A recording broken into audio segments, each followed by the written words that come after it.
Qui commence par une virée technique sur les marchés grâce à Romain Daubry qui, depuis la cellule info d'experts de Bourse Direct, suit la séance pour nous. On vous retrouve, Romain, avec un marché qui, depuis quelques minutes, semble avoir opté pour la baisse. Oui, toujours cette idée de consolidation, un trading range, donc on va alterner probablement pendant quelques séances encore hausse et baisse, faute de drivers forts, puisqu'on a passé la grosse séquence Banque Centrale et puis résultat des entreprises.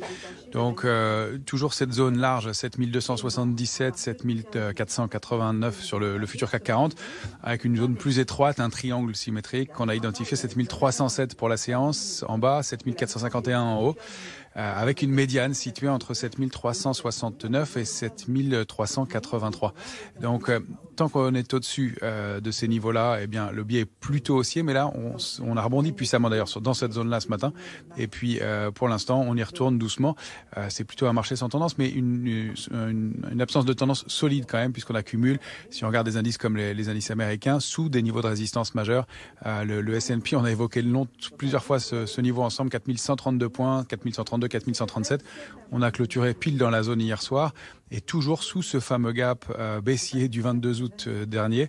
Et donc, zone qui est le plafond de verre à déborder, mais on n'en est pas loin non plus, on ne se retourne pas. Alors qu'on a une consolidation un petit peu plus marquée sur fond d'attente, pourquoi pas, mais on n'a pas de signe de retournement baissier fort. Et donc, nous, on en profite pour réaliser des petits écarts acheteurs ou vendeurs, mais là, pour l'instant, vendeurs sur le futur CAC 40.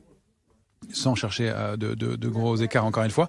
Ça ne nous empêche pas d'être constructif sur le marché, d'être investi. Et puis on remarque qu'il y a quand même une activité assez forte sur les small et mid caps. Je vous en propose quelques-unes sur lesquelles on est rentré, pour lesquelles il y a des mouvements intéressants qui se mettent en place. Gerbet, Elior, Guillemot ou Carbios encore qui offrent des configurations intéressantes. Ça signifie qu'il y a une activité qui est peut-être en train de se compenser par rapport aux grosses capitalisations sur ces petites et moyennes. Et donc il y a des choses à faire. Il y a manifestement encore de l'intérêt sur le marché. Il y a de belles recoveries parmi ces valeurs-là possibles. Un autre actif qui nous intéresse, c'est l'argent entre 23,80 et 24. C'est un niveau d'accumulation de long terme aussi. Donc on est rentré aussi à nouveau sur l'argent. Eh bien voilà quelques idées d'investissement, pourquoi pas décelées par la cellule info d'experts de Bourse Direct.